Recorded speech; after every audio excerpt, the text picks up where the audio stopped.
Approchez, approchez, mesdames et messieurs, approchez, approchez. Approchez, mesdames et messieurs, approchez, approchez. Ici, le théâtre des auteurs gays. Il en faut. Aujourd'hui, Georges Courteline. De son vrai nom, Georges Moineau. Né à Tours en 1858. Un auteur gay. Il aimait à se définir ainsi.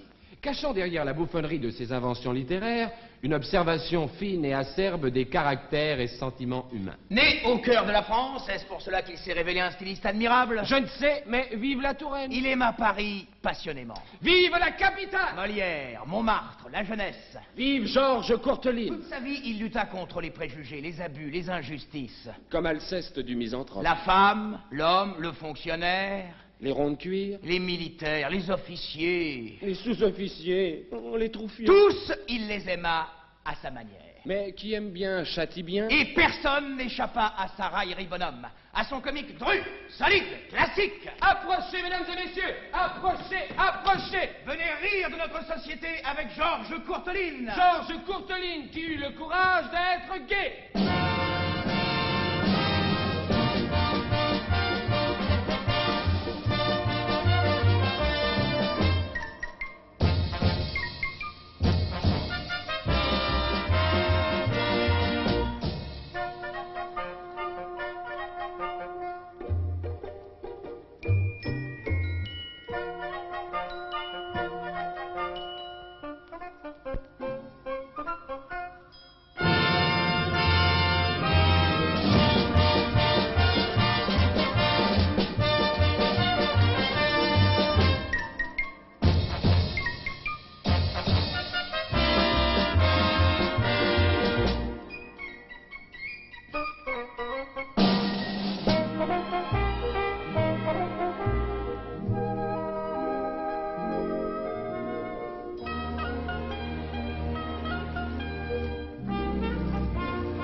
Bonjour, jeune homme. Bonjour, mademoiselle. Que faites-vous dans la vie, jeunes gens? Nous sommes amoureux. Mais nous allons nous marier. Parbleu. Est-ce que monsieur Courteline peut nous donner des conseils sur les jeunes ménages? Oh, vous jouez de bonheur. C'est peut-être une de ses spécialités. Courteline vous aurait adoré.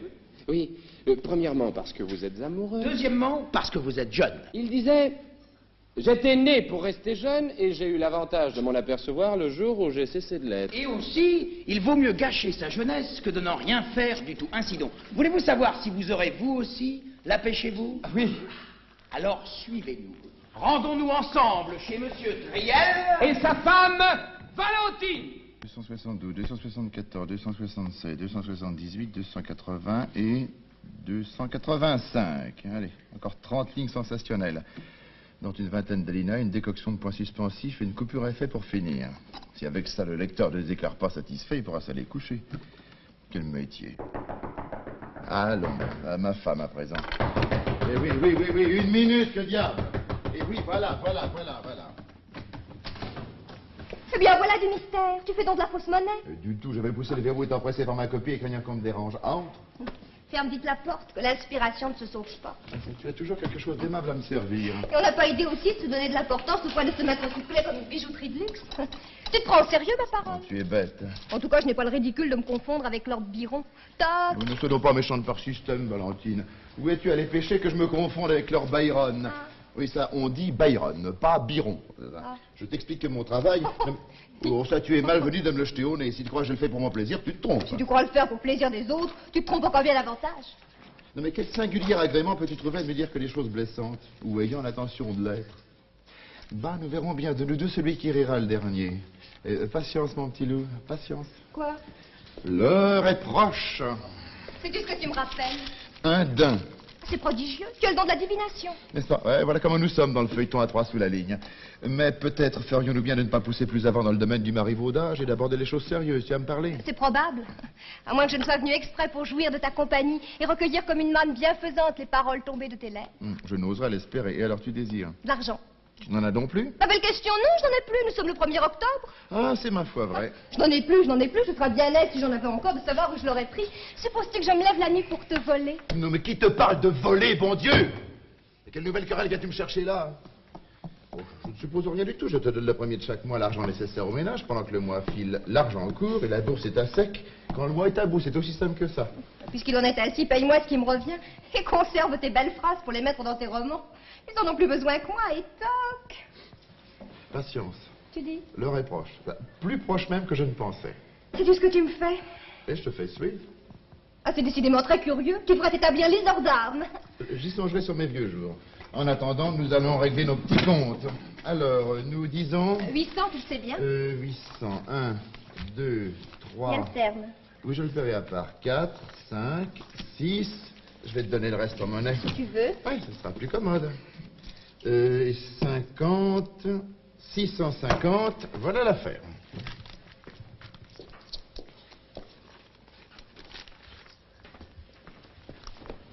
Qu'est-ce que c'est que ça? Ton argent? Quel argent? L'argent pour le mois. T'as pas le compte? Comment pas le compte? Eh non? Ah non, est-ce que tu deviens imbécile? De 800 ôter 650. Reste 150. Eh bien? Eh bien quoi? Eh bien, donne-les-moi. Ah non, Pourquoi? parce que tu me les dois. Moi? Oui, oui, toi. Mais qu'est-ce que tu me chantes? Tu ne m'as pas prêté d'argent. D'ailleurs, je n'ai pas l'habitude de te carotter des avances.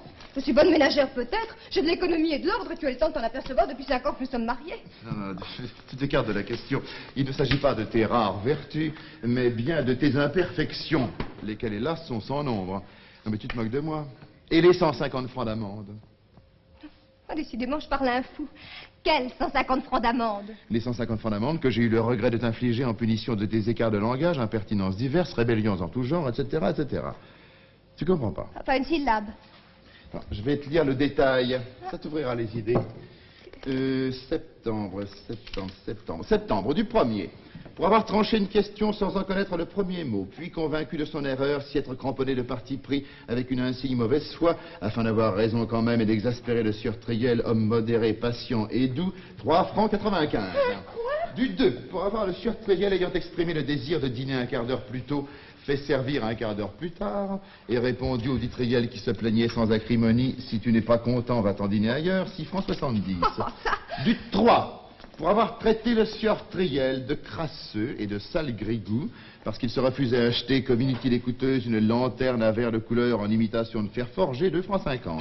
Du 4, pour avoir dit au sieur Triel qui regrettait l'absence d'abattis dans le bouillon, tu répètes toujours la même chose, ce qui n'était que trop vrai, 1 franc 45. Du 6, pour avoir été surprise en train de démantibuler la lanterne de l'antichambre, ceci dans le but de forcer le sieur Triel à en acheter une autre à verre de couleur en imitation de fer forgé, 4 francs 90. Du 7. Ça va durer longtemps. Quoi?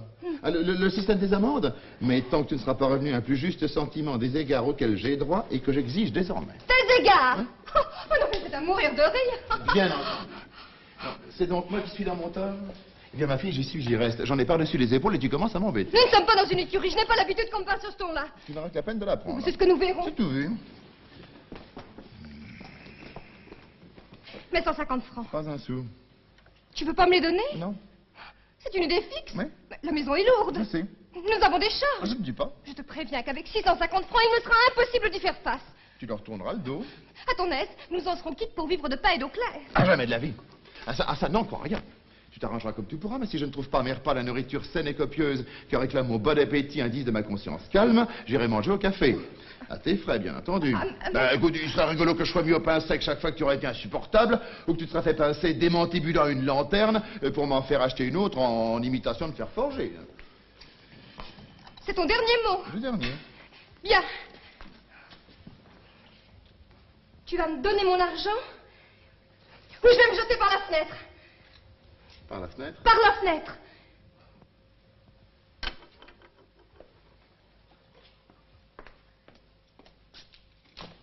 Saute. Oh, tu serais trop content! Assassin, assassin, assassin! Octobre du premier pour avoir menacé le sieur Priel de se suicider sous ses yeux, tentant ainsi d'exploiter la tendresse de son excellent mari, 4 francs 95. Lâche. Pour ne l'avoir pas fait, 10 sous. Oh, je ne sais pas ce que tu cherches. Je sais où tu veux en venir. Tu soupires après mon trépas. Trépas. 75 centimes. Pour s'être servi au cours de la conversation de locutions empruntées au lexique de Népomucène. J'en ai assez. Voilà trop longtemps que je souffre en silence. Je retourne dans ma famille.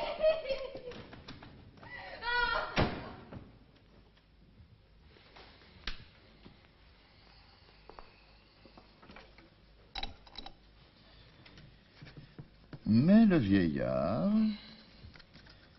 tout à sa pensée,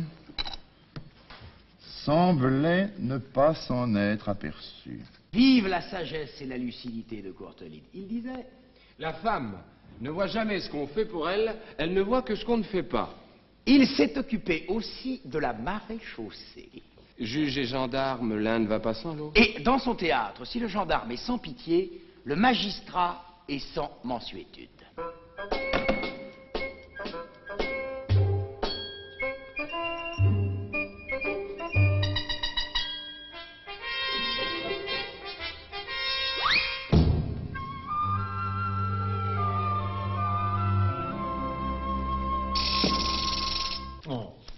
Oh, le gendarme est sans pitié. Non. Gendarme Labourax. Vous êtes sans pitié, gendarme. Encore un attentat à votre caractère? Savez-vous que je vois venir l'instant où le tribunal d'écoute s'il pleut, exclusivement occupé à venger vos petits griefs, ne pourra plus suffire à tant d'obligations? Ne dites pas non. La chambre correctionnelle n'entend parler que de vos malheurs. Hier, c'était à votre requête. 12 condamnations pour outrage à un agent de la force publique dans l'exercice de ses fonctions. Avant-hier, c'en était 19. En tout, et en 48 heures, 147 jours de prison à l'actif d'une cité de 3000 habitants. C'est coquet. Oui, et c'est pas fini. À 7 heures. Voici de vous, en date de ce jour, un procès verbal contre l'épicier Nivoire, inculpé du double délit d'insulte à la maréchaussée et d'affichage séditieux. Alors, qu'est-ce qu'il a fait, l'épicier Nivoire? Il a apposé à la devanture de son établissement une pancarte portant en lettres conséquentes d'une hauteur de 20 à 22 cm une inscription de nature à jeter la déconsidération sur l'arme à laquelle j'appartiens. Quelle inscription? La suivante. Avis à la population, occasion exceptionnelle, gendarme à 2 pour 3 sous. Des gendarmes, des rançons. Précisément. Et voilà tout. Jusqu'au Le soldat est trop raide. Alors c'est gravement tout bon. Vous prétendez atteindre à vos fiertés de vieux soldats. C'est le sang-froid que vous en appelez à la sévérité des juges pour une plaisanterie inoffensive. Bête comme les rues, vieille comme une oie, et dont seul s'égarait encore, en supposant qu'ils s'en égaient, les enfants et les imbéciles. C'est oui. Il est regrettable que les débordements de notre ironie nationale s'épanchent en trivialité aux dépens d'institutions consacrées de temps immémoriaux et dont l'éloge n'est plus à faire. Que de paroles perdues, mon Dieu, et quel besoin d'importance. Je vous demande un peu, gendarme, en quoi la blague de la rue peut atteindre, que dis-je, effleurer le prestige de l'arme d'élite que vous représentez si dignement. Hein? Vous avez compris? Bon. Oh! Encore? Procès verbal. Outrage à des représentants de la force publique dans l'exercice de leurs fonctions. Dans la nuit du 17 au 18 courant, étant de service, mon collègue Soufflure et moi, notre attention a été éveillée par le tumulte d'une dispute. Nous étant rendus sur les lieux, nous avons trouvé le menuisier Lacaussade occupé à interpréter sa propriétaire à travers la porte cochère, sous prétexte que cette dernière se refusait à la lui ouvrir. Aussitôt qu'il nous aperçut, le délinquant se porta au-devant de nous et nous harangua en ces termes. Vous pouvez constater que cette vieille charogne... refuse de m'ouvrir la porte. Vous pouvez le constater vous-même, il dit. Puis d'une voix où le mépris le disputait à l'arrogance, il nous jeta ce mot. Des visus. Voulant exprimer par là non seulement que mon collègue et moi étions des visus, ce qui n'était pas vrai, mais encore que nous en étions de l'espèce la plus inférieure, relégués au plus bas degré de l'échelle sociale et de tout point incompatible avec la magistrature dont nous sommes les assimilés. Mais qu'est-ce que c'est que ça? Mais qu'est-ce que ça veut dire? Mais vous allez devenir un danger public. Alors la plaisanterie continue. Il paraît que le sieur Lacaussade vous a qualifié de visu, vous et votre collègue Soufflure. Oui, monsieur le procureur. Savez-vous bien, mon brave, que je commence à me demander si vous jouissez de vos facultés ou bien si vous vous bornez à vous moquer du monde. Moi? Le dévisu. Ah, par Dieu, voilà qui est comique. Et si le moniteur de la localité venait à être mis au courant de l'anecdote, vous prendriez, j'ose le prétendre, quelque chose pour votre rhume. Je vous dis que c'est une idée fixe. Hein? Pas plus que l'épicier n'y voir, le menuisier de la Caussade n'a songé vous faire injure. Net. Simplement, sa propriétaire, lui refusant l'accès d'une demeure qui est la sienne, il vous a invité, comme c'était son droit, à constater le flagrant délit, à le constater des visus. Oui, bon, alors autrement dit, de vos propres yeux, par vous-même, et comme le sens vous échappe d'un lieu commun, intermusuel, d'une locution tombée dans le domaine public, un pauvre diable passe la nuit sur la paille humide des cachots, et voilà l'action publique saisie, la justice en mouvement. À la vérité, les bras m'en tombent. Et du train où vous allez, je me demande où nous allons. Et ce sont les harengs qu'on traite de gendarmes, ce sont les gendarmes qu'on traite de visus. Encore une fois, modérez-vous. Apportez un peu moins de raideur militaire dans vos rapports avec nos justiciables. Et un peu plus de circonspection dans votre empressement à sévir. Et rappelez-vous qu'un brave soldat peut, sans déchoir, être aussi un brave homme. L'un vaut l'autre, après tout. Oui, bon. Il est tout de même dur à mon âge de m'entendre traiter de visu par un particulier qui l'est peut-être plus que moi.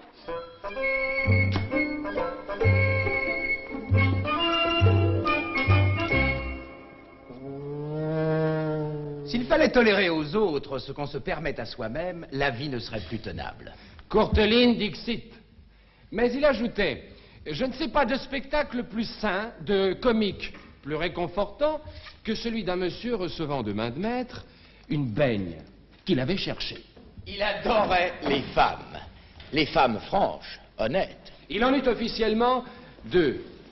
Admirable. Suzanne Berthy et notre chère Marie-Jeanne Courteline. Il écrivit Boubouroche où il révéla la tendresse qu'il avait pour l'homme faible. Et le mépris du mensonge, de la dissimulation. Il n'aima point Célimène, s'il vous plaît. Regardons-le écrire son chef-d'œuvre. Au café. Oui. Il adorait les cafés.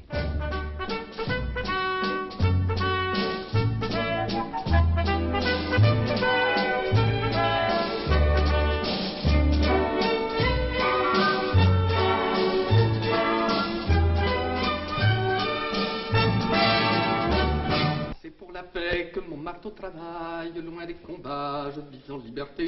André, Pardon.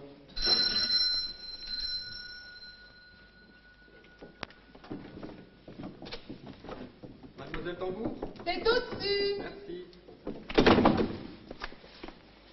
Quelqu'un qui se trompe. C'est pour la paix que mon marteau travaille, loin des combats, je vis en liberté. André, Pardon.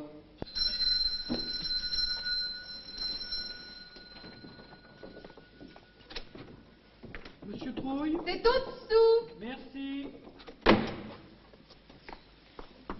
Quelqu'un qui se trompe. Encore. Ça va durer longtemps. Bah, prends-toi à moi pendant que tu y es. Oh, je m'en prends pas à toi. Ah si. Et je dirais même que depuis quelque temps, tu as une fâcheuse tendance à m'imputer des responsabilités dans lesquelles je n'ai rien à voir. Et à me faire payer les erreurs des personnes qui se trompent d'étage. Ah, tu trouves? Oui, je trouve. Eh bien, sache-le. Cet état de choses ne m'est plus supportable. Ce buffet maigrit. D'abord, c'est un bahut. C'est juste, je te fais mes excuses. Et puis toi aussi, sache-le. Tu es profondément injuste. Mais avec moi, qui fais des miracles, tu le sais bien. Pour écourter autant que possible tes heures de captivité. Et avec lui, qui te donne une hospitalité relativement confortable. Enfin quoi, tu as de la lumière dans ce bahut. Une chaise pour t'y asseoir, une table pour y lire, qu'est-ce qu'il te faut de plus? Une pièce d'eau? Ah, que voilà donc bien les exigences des hommes. Et que voilà bien surtout les exagérations des femmes. Il ne s'agit pas de pièces d'eau. Il s'agit que mes parents ne m'ont pas donné la vie pour que je la passe dans un bahut. Bah, sois sincère. Est-ce vrai, voyons? Autre chose. Si ce meuble est déplorable au point de vue de la commodité, il est excellent au point de vue de l'acoustique. C'est bien? Si bien que le silence de ma solitude y est de temps en temps troublé par des échos fort importuns, et dont je me priverai, je te prie de le croire, le plus facilement du monde. Je t'aime après tout. Oh, mon pauvre chat. Ça c'est vrai, le buffet de la salle à manger n'avait pas cet inconvénient. Ah non, il en avait un autre. J'en sortais imprégné d'odeur de nourriture qui se cramponnait à ma personne avec une ténacité au-dessus de toute éloge. Au point que je ne pouvais plus mettre le pied dehors sans me buter à des gens de connaissance qui me humaient comme à un plat et finissaient par s'écrier « T'es curieux depuis quelque temps comme vous sentez la poire cuite ?» Oui, je sais, ça est fort plaisant. Seulement, je te le répète, je commence à en avoir plein le dos de cette existence de lapin perpétuellement aux aguets qui ne sort de son terrier pour s'y précipiter à la première alerte. Ma dignité y reste. Et ma confiance aussi. Ta confiance en qui? En toi. Conclusion aussi flatteuse qu'inattendue? Enfin, elle est logique. Enfin, raisonnons. Voilà 8 ans que cette plaisanterie dure. 8 ans que tu permes grossièrement... À ton profit, je te ferai observer. Un brave garçon qui, après tout, ne t'avait pas prise de force. Et à l'accomplissement de cette tâche, tu as déployé, ma chère enfant, une telle intelligence que tu m'envoies épouvantée. Oh non, mais...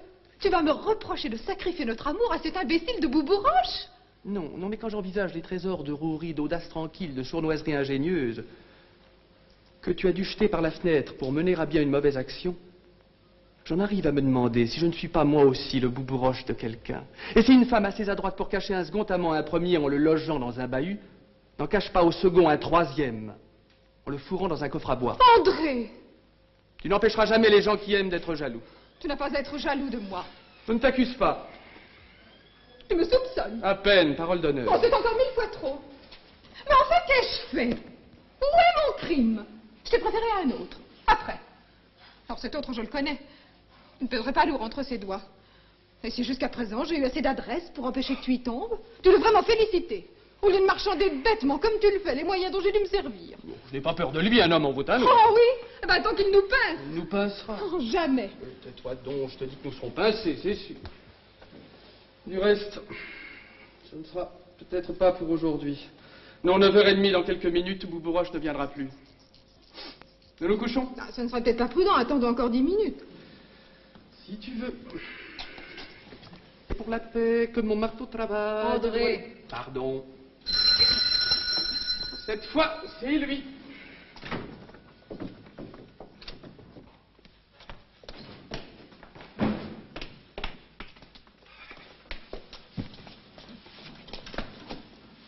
Regarde-moi un peu, qu'est-ce que c'est que cette figure? Que se passe-t-il? Qu'est-ce qu'il y a? Il y a que tu me trompes! Je te trompe? Comment je te trompe? Qu'est-ce que tu veux dire par là?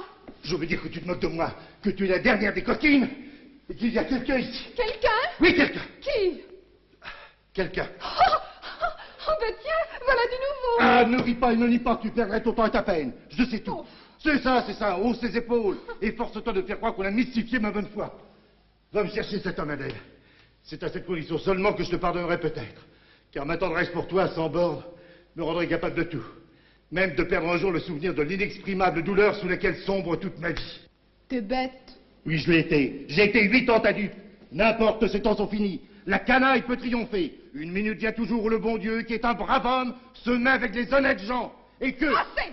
Tu m'imposes le silence, je crois. Tu peux même en être certain. Oh non, mais voilà un énergumène qui entre ici comme un boulet, qui pousse les portes, qui tire les rideaux, qui emplit la maison de ses cris, qui me traite comme la dernière des filles, qui va jusqu'à lever la main sur moi. Non mais Adèle... D'abord tu es ivre. Mais c'est pas vrai. Alors tu mens. Mais je ne mens Donc, pas. tu es gris, c'est bien ce que je disais de deux choses, l'une où tu es gris, ou alors tu me cherches querelle. Non, mais voilà, ma chère amie. N'est-ce pas, on m'a raconté des choses. Et tu les as tenues pour parole d'évangile. Et l'idée ne t'est pas venue un seul instant d'en appeler à la vraisemblance. Oh, c'est délicieux. De sorte que je suis à la merci du premier chien coiffé venu. Un monsieur passera qui vous dira, votre femme vous est infidèle, et moi je paierai les pots cassés. Je tiendrai la queue de la poêle. Non, mais... Détrompe-toi. J'ai fait une gaffe. Oh non, mais celle-là est trop forte, par exemple. Voici de la lumière. Pourquoi faire? Pour que tu ailles voir toi-même, ne fais donc pas l'étonner. Bon, enfin, tu n'empêcheras jamais les gens qui aiment d'être jaloux. Oh, mais tu l'as déjà dit. Comment, moi? Mais quand ça? Tu m'ennuies. Je te dis d'aller voir toi-même. Tu connais l'appartement, je n'ai pas besoin de t'accompagner. Oh, sois pas méchante, Adèle. Enfin, c'est ma faute à moi si on m'a collé une blague. Allez, pardonne-moi, et n'en parlons plus. Tu sollicites mon pardon. Ce n'est donc plus à moi de mériter le tien par mon repentir et par ma bonne conduite. Va toujours, nous verrons plus tard. Comme au fond tu es plus naïf que méchant, il est possible, pas sûr pourtant, que je perde de moi un jour le souvenir de l'odieuse injure que tu m'as faite. Mais j'exige, tu entends? J'exige que tu ne quittes cet appartement qu'après en avoir scruté, fouillé l'une après l'autre chaque pièce. Il y a un homme ici, c'est vrai. Mais non! Ma parole d'honneur. Il est là-dedans. Mais tu prendrais pour une poire! Voilà la clé de la cave. Oh, la cave! Tu me feras le plaisir d'y descendre. Tu es dur avec moi, tu Et sais. de fouiller entre les tonneaux et les murs. Ah, je te fais des infidélités. Ah, je cache des amants chez moi. Eh bien, cherche, mon cher, cherche. Et trouve. Alors, je dis que ce que je mérite. Oh. Qu'est-ce que c'est que ça? Oh! Je me tiens à vos ordres, monsieur. C'est ma carte. Veuillez me faire l'honneur de la prendre. C'est bon, je ferai connaître mes intentions. Allez-vous-en. Non, excusez-moi, je serais naturellement bien aise de savoir ce que vous comptez faire. Vous êtes violent, et je ne sais jusqu'à quel point j'ai le droit de vous laisser seul avec une femme qui... Vous allez commencer par vous taire. Un mot encore. Un seul. C'est clair, n'est-ce pas? Un seul mot. Je vous attrape par le fond de la culotte et je vous envoie par cette croisée vers les poules. Ah, permettez... Silence, taisez-vous. Allez-vous-en. Allez-vous-en. Allez-vous-en. Un galant homme est toujours un galant homme, même le jour où certaines circonstances de la vie l'ont obligé à se dissimuler dans un bahut.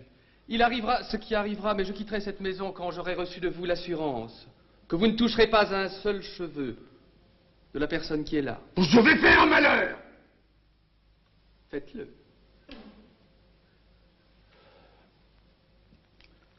Partez. J'ai votre parole? Oui. J'en prends acte. Madame, monsieur.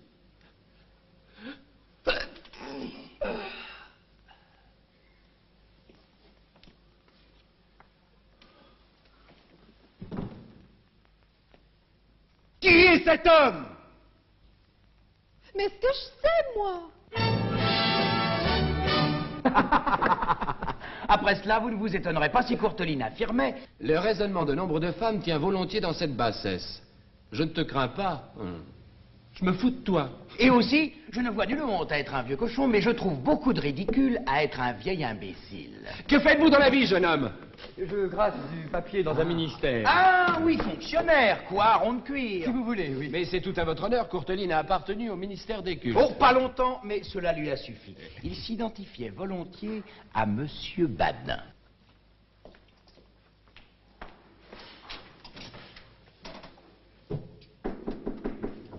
Entrez.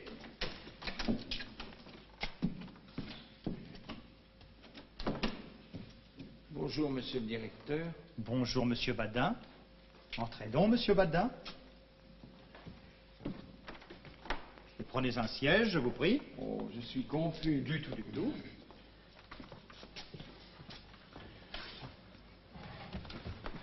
Dites-moi, monsieur Badin, voilà près de 15 jours que vous n'avez mis le pied à l'administration.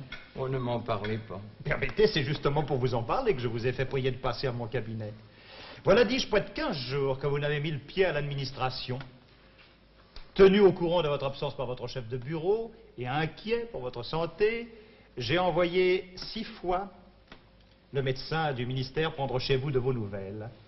On lui a répondu 6 fois que vous étiez à la brasserie. Monsieur, on lui a menti.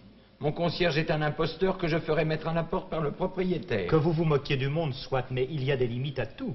Et si vous supposez que l'administration vous donne 2400 francs pour que vous passiez votre vie à marier les uns, à enterrer les autres, ou à tenir sur les fonds baptismaux, vous vous mettez le doigt dans l'œil.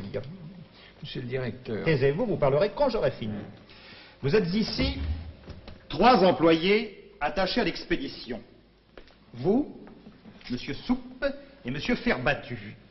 Monsieur Soupe en est aujourd'hui à sa 37e année de service et il n'y a plus à attendre de lui que les preuves de sa vaine bonne volonté. Quant à monsieur Ferbattu, c'est bien simple, il place des huiles en province. Alors quoi? Car voilà pourtant où nous en sommes. Il est inouï de penser que sur 3 expéditionnaires, l'un soit gâteux, le second voyageur de commerce et le 3e à l'enterrement depuis le 1er janvier jusqu'à la Saint-Sylvestre. Et naïvement, vous vous êtes fait à l'idée que les choses pouvaient continuer de ce train. Non, monsieur Badin, 100 fois non. J'en suis là, moi, des enterrements et des mariages et des baptêmes. Désormais, c'est de deux choses l'une, la présence ou la démission. Choisissez. Si c'est la démission, je l'accepte. Je l'accepte à l'instant même. Est-ce clair? Si c'est le contraire, vous me ferez le plaisir d'être ici chaque jour sur le coup de 10 heures. Et ceci à partir de demain. Est-ce clair?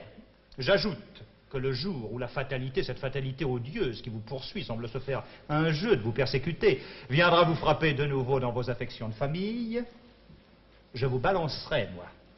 Est-ce clair? Oh, vous me faites bien de la peine, monsieur le directeur. À la façon dont vous me parlez, je vois bien que vous n'êtes pas content. Ah, le moment dont vous vous trompez, je suis fort satisfait, au contraire. Oh, vous raillez. Moi, monsieur Badin, que j'eusse une âme si traîtresse, qu'un si lâche dessein... Oh, si, monsieur, vous raillez. Vous êtes comme tous ces imbéciles qui trouvent plaisant de me taper sur le ventre et de m'appeler employé pour rire, pour rire. Dieu vous garde, monsieur, de vivre jamais un quart d'heure de ma vie d'employé pour rire. Pourquoi cela? Écoutez, monsieur le directeur. Avez-vous jamais réfléchi au sort du pauvre fonctionnaire qui systématiquement, opiniâtrement, ne veut pas aller au bureau et que la crainte d'être mis à la porte hante, poursuit, torture, martyrise d'un bout de la journée à l'autre? Ma foi, non. Eh bien, c'est une chose épouvantable, monsieur le directeur, et c'est là ma vie, cependant. Tous les matins, je me raisonne, je me dis, va au bureau, Badin, voilà plus de 8 jours que tu n'y es allé. Alors, je m'habille et je pars, je me dirige vers le bureau, mais which? Je rentre à la brasserie. Je prends un boc, 2 bocs, 3 bocs. Je regarde marcher l'horloge, pensant, quand elle marquera l'heure, je me rendrai à mon ministère. Malheureusement, quand elle a marqué l'heure, j'attends qu'elle marque le quart. Quand elle a marqué le quart, j'attends qu'elle marque la demi. Et quand elle a marqué la demi, vous vous donnez le quart d'heure de grâce. Parfaitement. Alors après, je me dis, il est trop tard, j'aurai l'air de me moquer du monde. Ce sera pour une autre fois. Quelle existence, monsieur le directeur, quelle existence. Moi qui avais un si bon estomac, un si bon sommeil, une si belle gaieté, je ne prends plus de plaisir à rien du tout.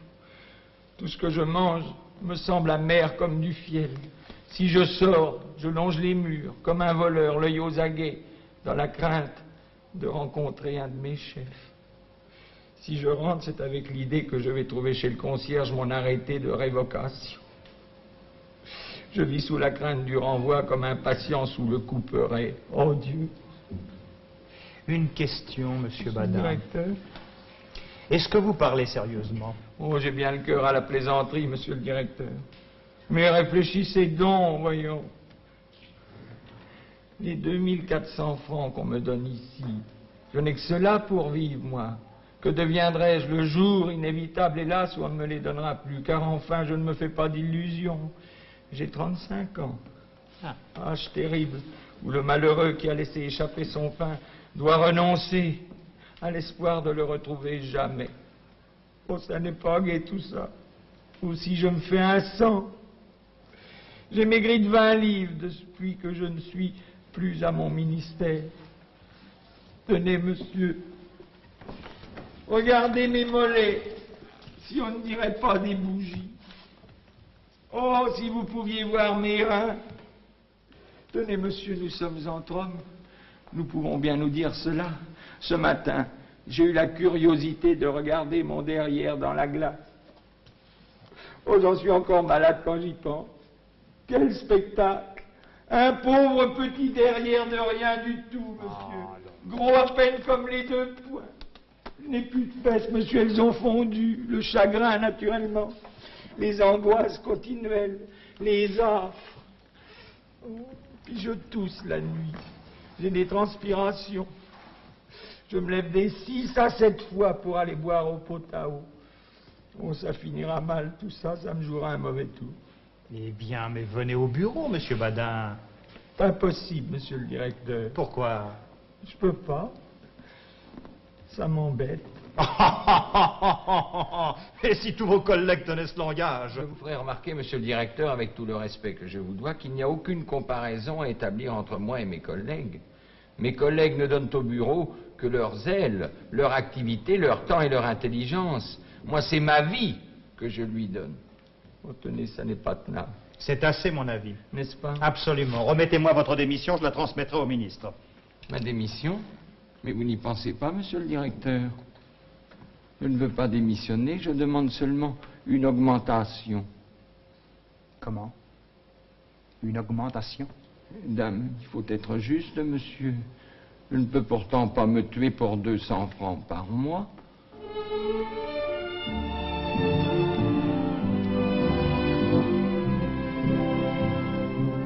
Castigata ridendo mores.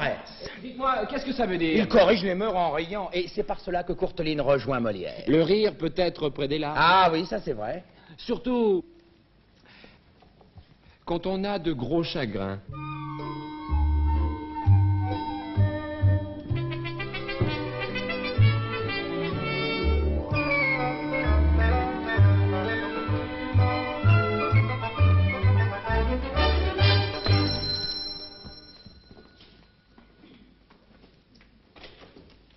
Gabriel!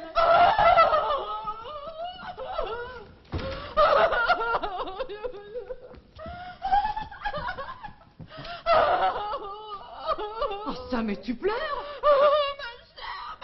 Oh mon Dieu, que se passe-t-il? Une chaise, donne-moi une chaise! Tiens, chérie, tiens. Oh. Merci! Oh mon Dieu, mon Dieu. Un verre d'eau! Un verre d'eau. Oh, mon pauvre chou, mon chou.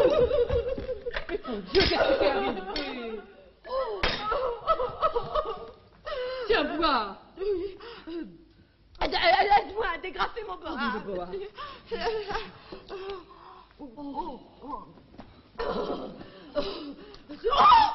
Tape mes mains. T'as une fièvre? Je suis comme une folle.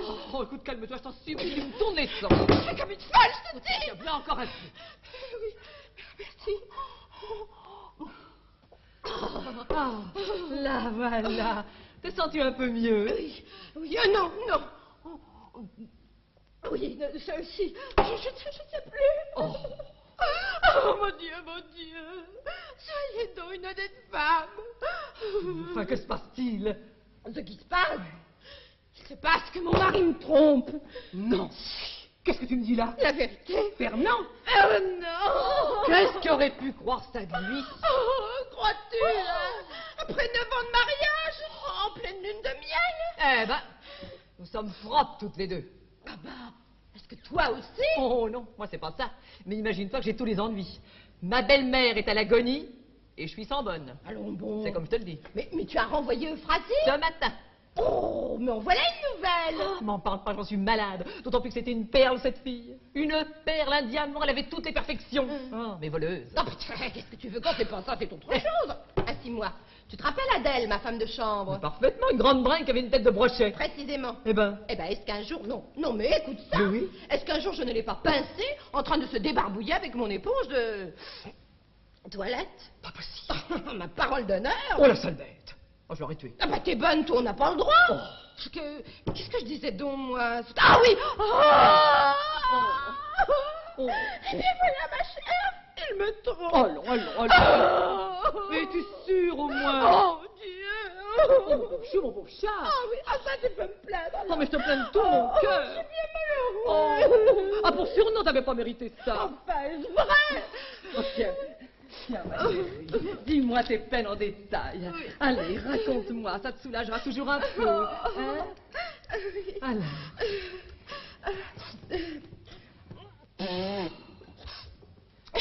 Eh bien voilà.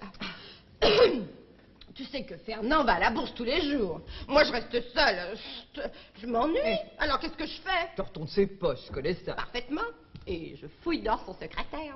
T'as la clé? J'en ai fait faire une. Ce que t'as bien fait. N'est-ce pas? Tiens. Oh, c'est pas par curiosité. Mais bien sûr, non. Non, c'est par prévoyance. Sans doute. Mieux vaut avoir 2 clés qu'une seule. Au moins, si on perd la première... On a la seconde. Voilà tout. Oh! Mais à propos que je te fasse rire, Est-ce que je t'ai conté que l'autre jour, j'avais perdu la clé de chez nous? Ta clé, non, quand? Mais la semaine dernière. Comment, mais je t'ai pas dit ça? Non, voilà la première nouvelle. Oh, ma chère, mais ça a été toute une histoire.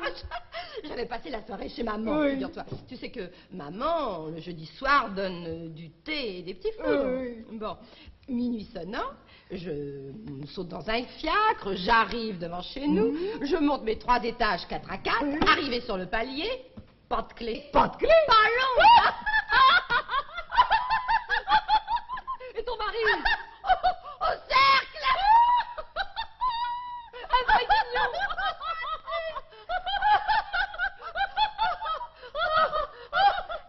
Et avec ça, pas de lumière.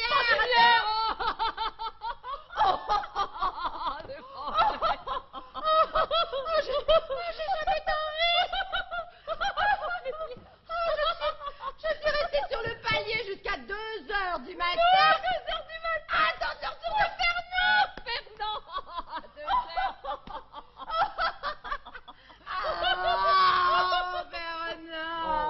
Oh, le gredin, le monstre.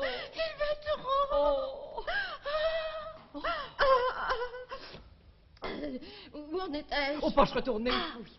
Eh bien, j'y ai trouvé une lettre dans sa poche. Une lettre oubliée? Parfaitement. Oh, ce que les hommes sont bêtes. Oh, c'est pas à nous que des oublis pareils arriveraient. Oh non. De qui la lettre? David? Ma foi. Oui, oh, ne cherche pas, va. C'est tellement monstrueux, tellement abject, tellement ignoble.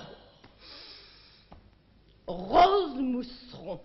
De Parisiana. Oui, ma chère. De Parisiana. Cette fille qui chante ah, l'envie me démange d'aller en vendange. Non, c'est pas l'air. Ah, si? Oh non. Si? Oh non, tu te trompes, je t'assure. Tu es sûre? Bah voyons, ça fait... Ah, l'envie me démange d'aller en vendange, d'aller en vendange, et de grappillonner dans ton petit panier percé. Mais oui, mais tu as raison. Je confondais avec l'Almé de la rue du Caire. Oh non. On recommence un peu pour Tu voir. fais avec moi? Oui, oui, Allez, oui, un, oui. deux. Ah, l'envie me démange d'aller en vendange, d'aller en vendange, et de grappillonner dans ton petit panier percé.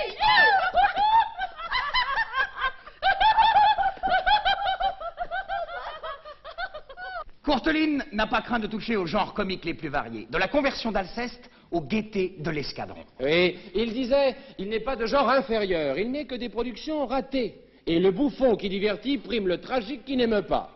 Exiger simplement et strictement des choses, les qualités qu'elles ont la prétention d'avoir, tout le sens critique tient là-dedans. Il fit son service militaire à Bar-le-Duc, au 32e chasseur à cheval. Aussi, vous comprendrez qu'il n'épargna pas l'armée, oh les militaires. Comme Figaro, il pensait qu'il vaut mieux se dépêcher de rire de tout, de peur d'être obligé d'en pleurer. Malgré ses attaques, bon enfant, ce fut un grand patriote, un grand Français. Ah, les militaires. Oh, les sous-officiers, les troufions. À la caserne? À la caserne. À la caserne!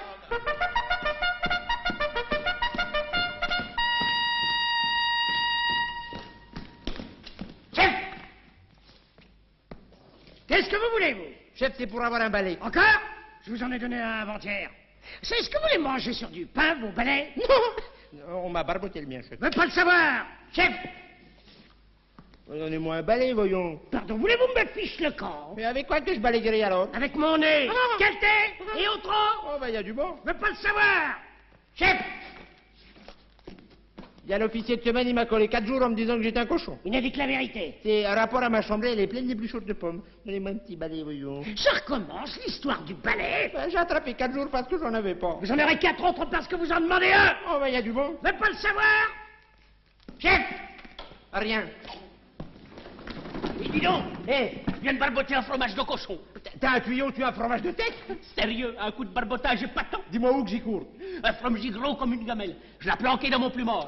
Bon Dieu. Faudra voir, hein.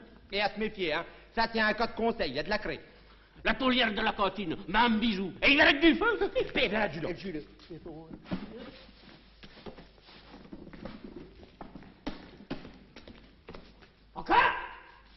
Encore un tas d'ordures. On ne peut plus faire un pas sans buter dans le fumier. Hein? Voulez-vous m'enlever ça tout de suite? Ouais, voilà. Oh, jamais. Mais vous fumez? Comment ça, nous fumons? Silence, jetez-moi cette cigarette. Bah, je fume, moi. Ouais. Non. Ben, toi non plus. Alors nous fumons ni l'un ni l'autre. C'est comme ça. Eh bien, vous allez voir, bande de rossards. Vous n'y couperez pas du conseil. C'est moi le... Eh bien, vous pensez qu'à ça, alors? Qu'est-ce qui se passe? C'est vous, adjudant, qui flanquez un chambard pareil? Mon capitaine, je suis bien aise que vous tombiez ici à propos. Qu'est-ce qui se passe? Il se passe, mon capitaine, que ça n'est plus possible. Que ça ne peut pas durer davantage avec ces deux Pierrots-là. Ils se fichent ouvertement de moi. Oh, les gaillards! Vous avez encore fait des blagues? Mais, mon capitaine, je vais vous dire tout comment que c'est arrivé. C'est l'adjudant qui a soupé de notre fiole. C'est la vérité même, mon capitaine. L'adjudant, il nous en veut. Ne les écoutez pas, mon capitaine, il ne dispense un mot qui ne soit un mensonge. Ah, les gaillards! Bah, ça, c'est pas vrai, alors. Vous voyez, mon capitaine, il me donne un démenti. Il nous en veut, l'adjudant. Ouais, tout le monde le sait. Il veut nous faire passer au conseil. Prends pas rien? Quoi, vous l'avez pas dit que vous nous feriez passer au conseil, hein? Vous l'avez pas dit? Si, oui, si, oui, oui, Vous oui, avez dit oui, que vous oui, nous oui, feriez oui, passer au oui, conseil? oui, Eh bien, oui, vous avez oui, dit- oui, vous oui, avez oui, dit- oui, vous oui, avez dit- oui, Alors, taisez-vous, là, il faut taisez-vous. Taisez-vous! Taisez-vous! Taisez-vous! Taisez-vous! Taisez-vous! Taisez-vous! Taisez-vous! Taisez-vous! Vous! Taisez-vous! Vous, taisez-vous! Taisez-vous, vous! Taisez-vous! Vous! Vous allez vous taire, oui ou non, ou je vais vous imposer le silence avec mon pied dans le derrière? Mon capitaine, je vais vous expliquer en deux mots. Je sortais de chez moi pour aller au corps de garde faire sonner au consigné. Bon, je les pince en train de fumer. Oh. Et la preuve, Vous cherchez quelque chose? les bouts de cigarettes. Je ne vois rien. Et peut-être que sans l'avoir fait exprès, vous avez mis le pied dessus. Vous entendez? Vous avez mis le pied dessus. Nous! Vous n'en êtes pas capable, peut-être? Et si vous vouliez bien prendre la position militaire quand je vous fais l'honneur de vous adresser la parole? Voulez-vous rectifier tout de suite? Hein? Tout de suite, j'ai dit. Tout de suite. Maintenant, écoutez-moi. Je n'aime pas répéter 36 fois la même chose. J'ai la prétention d'être un très honnête homme et un homme foncièrement juste. J'ai le respect de mon métier et l'amour de mes soldats qui sont mes amis et mes fils. En revanche, j'ai horreur des fortes têtes et des faiseurs de chiquet. La prochaine fois que je vous pince en train de fumer et de mettre vos pieds sur vos bouts de cigarette, je veux bien être transformé en pain de sucre si je ne vous défère pas au conseil de guerre. J'ai dit! Un pot! Ont-ils l'air fripouilles, ces deux-là, hein? Voulez-vous ficher le camp, et plus vite que ça?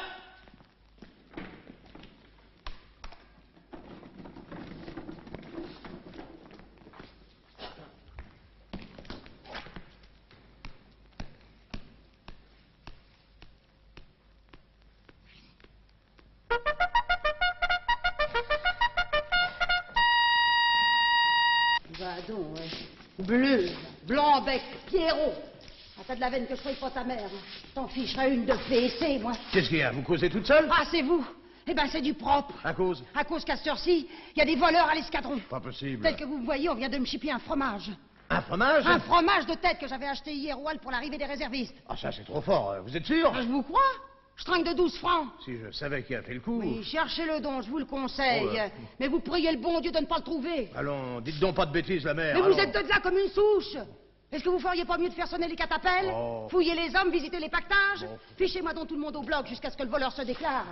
Quel malheur d'être qu'une femme, bon Dieu. Voulez-vous que je vous dise, moi, celui qui a fait le coup? Qui est-ce? C'est Fricot. Non. Alors c'est la plotte. Bah, pourquoi ça? Parce que si c'est pas l'un, c'est l'autre, à moins que ce soit tous les deux. C'est sûr comme 2 et 2 font 4. Je connais leur marque de fabrique. Seulement voilà. Toucher au Pierrot de monsieur, on pourrait leur y faire du mal. Alors monsieur veut rien savoir. C'est dégoûtant. Eh ben je vais faire du chichi, moi. Du chichi? Oui, du chichi. Je vais y écrire au colonel. Je vais y dire les choses comme elles sont. Qu'il y a de la fripouille ici. Et qu'il se passe pas un jour sans qu'on me barbote dans mon bien. C'est du pain blanc, c'est de la chandelle, c'est du tabac. Avant-hier, c'était 2 saucisses et à cette heure-ci, moi, je danse d'un fromage de tête. J'en ai assez. Tout ça, c'est Fricot et la plotte. Je vais les faire passer en conseil, aussi sûr comme il n'y a qu'un Dieu. Mais faites donc pas de blagues! Je vais me gêner. Allons, 50 travaux publics à 2 pauvres rigolos pour un fromage de cochon! Parfaitement. Mais vous ferez pas ça! Oh, tiens, Edmond, veux-tu que je te dise? T'es toujours le même imbécile. Tu vois pas que ces pratiques-là se payent ta physionomie parce que t'es trop faible et trop bon? Non, tu m'embêtes, allons. Je t'embête? Mais dis donc, tu disais pas ça il y a 20 ans, hein, quand t'étais simple chien de quartier à Lunéville. Alors bon, tout ça, c'est de l'histoire ancienne, quoi. Non mais dis donc, t'étais bien content de me trouver, je ne t'embêtais pas alors. C'est pas vrai ce que je dis là, hein? Est-ce que c'est vrai, oui ou non? Mais ne hurle pas! S'il y a eu des histoires entre nous il y a 20 ans, ça ne regarde pas les autres! Non, mais quand les autres me barbotent, ça me regarde! Vas-tu te taire? Combien veux-tu pour nous ficher la paix? Mon fromage ou mes 12 francs? Top, je prends les 12 francs à mon compte. Non, mais vous croyez que c'est pas une pitié de voir un honnête homme comme ça payé pour de la crapule? Et lâcher sa bonne galette comme si on avait trop pour lui. J'en veux pas de cet argent. Et pourquoi ça? C'est mon affaire. Mais regardez-moi ça, si c'est pas à tuer, une vieille casquette qui me reproche d'être toujours le même imbécile et qui est aussi bête que moi. Ben, je dis pas non. À la bonne heure. Alors on coupe la poire en deux, hein.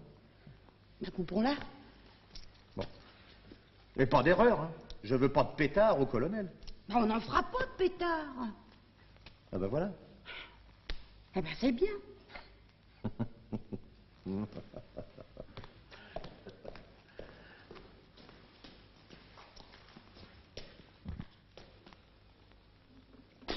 Ont-ils l'air de deux fripouilles, ces deux-là?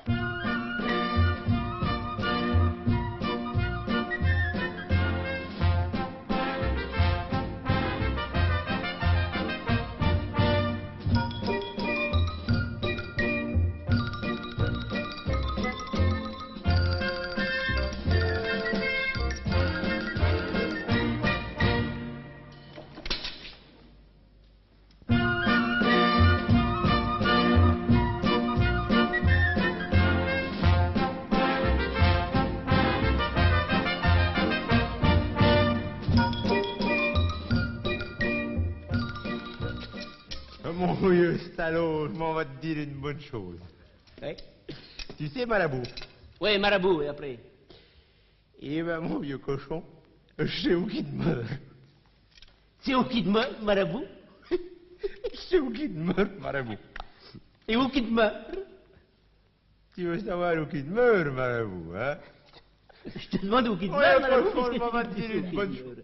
Sûr que je sais où qui te meurt. Il te meurt au 26. Ah. À quel 26? À quel 26? Eh ben oui, à quel 26? Il y en a BZF des 26. Mais je pense bien. Si j'étais de la classe autant comme il y en a des 26, je te ferais une sacrée cuvette. Eh. Oh, qu'il est bête. Oh, tant qu'il y a une couche, tu sais, hein, tu pourrais installer. Hein. Il pas tant ce client-là, il dit comme ça qu'il y en a BZF des 26. Enfin, c'est pas tout ça. À quel 26 qui reste? À quel 26 qui reste? Oui. Mon vieux salaud, je m'en vais te dire une bonne chose. Je me rappelle plus quelle rue qui te meurt. Tu te rappelles plus quelle rue qui te meurt? Non, mon vieux. Ben, mon salaud. En tout cas, c'est au 26. C'est pas... Boulevard Batignolles, des fois. Boulevard Batignolles? Oui. Boulevard Batignolles, boulevard Batignolles, Je peux pas te dire si c'est boulevard Batignolles. Je me rappelle plus quelle rue qui te meurt. Je me rappelle seulement, c'est au 26. C'est pas rue des Halles? Quelle rue? Rue des Halles. Rue des Halles? Où c'est-il que c'est ta rue des Halles? C'est aux Halles. Rue des Halles, rue des Halles. Non, c'est pas la rue des Halles.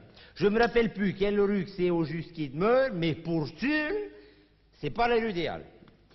C'est pas... En tout cas, c'est au 26. C'est pas au Faubourg Saint-Denis? Faubourg Saint-Denis? Eh ben, mon vieux. Eh ben, mon salaud. Ah, je le connais mieux que toi, le Faubourg Saint-Denis. J'ai mon beau-frère, il est trépied au coin du Faubourg Saint-Denis, du boulevard de la Chapelle. Alors tu penses bien que je le connais mieux que toi, le Faubourg Saint-Denis. Sûr que non, hein? C'est pas le Faubourg Saint-Denis. C'est pas rue Neuve des Mathurins? Ah. Non. Non. C'est pas... Avenue Doménil? Non. Rue Côte-Escarpe? Non. Non. C'est pas... À Bercy? Non.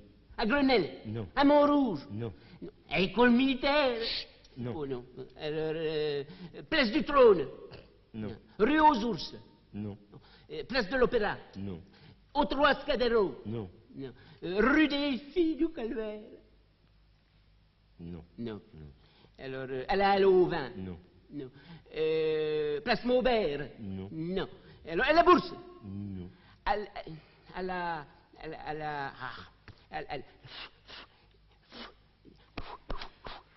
Rue Froidebourg? Non. À la Glacière? Non. Non. Non. Non. Alors, c'est pas... Non. Non. Non, c'est pas. Non. Alors, c'est pas à Paris, d'ailleurs. C'est en le midi.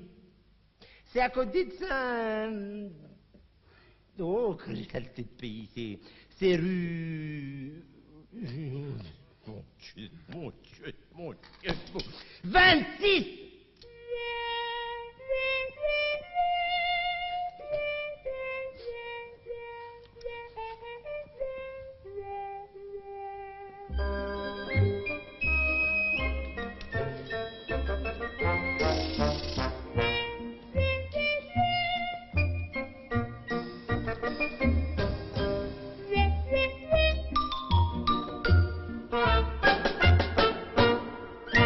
Courteline, c'est le bon sens, la défense du bon droit, de l'équité. Courteline, nous l'aimons tendrement.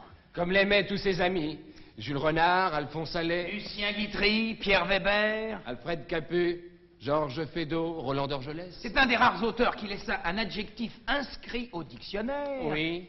Courtelinesse. Il a sa rue, son square, sa place.